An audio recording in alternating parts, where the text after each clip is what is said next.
The whale watching industry isn't too happy with the new regulation. Ashley Burr has more.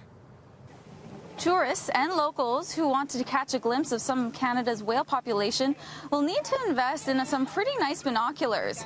Last month, the federal government announced regulations that would double down the amount of distance a boater needs to be from a whale. That's 200 meters now from the 100 meters. Whale watcher groups are a little bit concerned about that distance, and let me give you an idea of what that looks like. 100 meters is about right where that red boat is, so just double that amount. He's coming right here. Oh my God, oh my God, oh my God.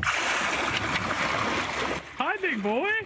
It's a pretty incredible moment that people from around the world come to Canada in hopes of experiencing. But starting this week, whale watchers will need to keep even more distance from resident whales, something some whale watchers feel doesn't quite make sense. We're more than willing, and we think it's a good idea to stay 200 meters 200 yards in the U.S., 200 meters in Canada, away from southern resident killer whales. But we would like to be able to maintain 100 meters from the transient killer whales, because that's what we're looking at, and humpbacks. We feel as though, you know, as commercial whale watchers, we do know what we're doing. In response to the Fed's announcement, the Pacific Whale Watching Association, a collection of more than 30 Canadian and U.S. groups, sent a letter to the federal government hoping it will reconsider the restriction, which extends to all killer whales, and instead specify on just those at risk.